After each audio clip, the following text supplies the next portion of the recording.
I want to ask the hardest question in this series. How do you worship God when the visible evidence of His faithfulness has been stripped away? Not when things are hard, when the specific things God promised to bless you with are gone, the flock empty, the harvest failed, every outward sign that He is keeping His covenant ceased. That is Habakkuk chapter 3. Though the fig tree does not bud, though there are no sheep in the pen and no cattle in the stalls, yet I will rejoice in the Lord. Habakkuk 3:17, 1:8, BSB. Habakkuk knows Babylon is coming. He has no illusions left, and his response is a worship song, the theme we're proving. Allah's is a theological decision made in the ruins, rooted in the historical record and chosen before the circumstances resolve.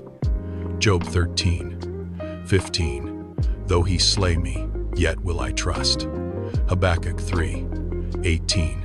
Yet I will rejoice in the Lord. Different centuries, different devastations, the same conclusion. True worship is not conditional on favorable circumstances. It is the decision of a soul who has seen enough of God's character to exult in Him even when every visible covenant blessing is gone. Chapter 3 opens with Shigionoth, a dramatic, passionate musical designation. This was meant to be sung. The opening prayer anchors everything in God's track record. I stand in awe of your deeds. In wrath, remember mercy. Habakkuk 3:2. Not asking God to stop the devastation, saying, I know what is coming. I stand in awe anyway. Verses 3-15 rehearse the great acts. Sinai, wilderness, the sea worship to what He has done before. Psalm 22:3. God is enthroned on the praises of Israel. Verse 16. My heart pounded, my lips quivered. Rottenness entered my bones, and my legs trembled beneath me. Yet I will quietly wait.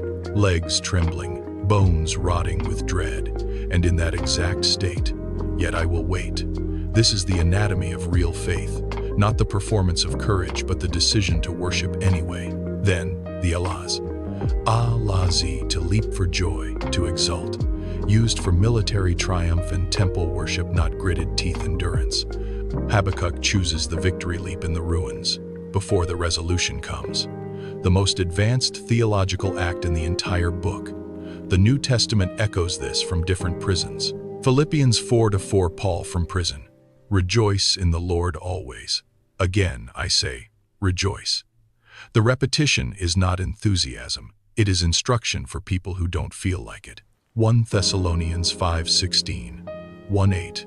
Rejoice always. Pray continually. Give thanks in all circumstances. The Allahs of Habakkuk and the commands of Paul are the same posture. Worship that precedes the resolution, rooted in God's character, not the condition of the field. Remember, recall the record, write 3 specific dated moments where God was faithful. Named moments, not general truths. Read them back before you pray. Worship without memory is performance. Return. Name your trembling out loud. I am afraid of specific fear. My heart is pounding, and I am choosing, in this exact state, to return to trust. Go through the fear the way Habakkuk passes through verse 16 to reach verse 18. Habakkuk started in Shava, the drowning cry of a man who couldn't see what God was doing. He arrived here. Trembling legs, a worship song, the victory leap chosen before the circumstances justify it. That arc is the journey. In part 2, we look at the final Hebrew key of this series, Sha'il, and the third movement of this worship arc, the run. Subscribe so you don't miss it.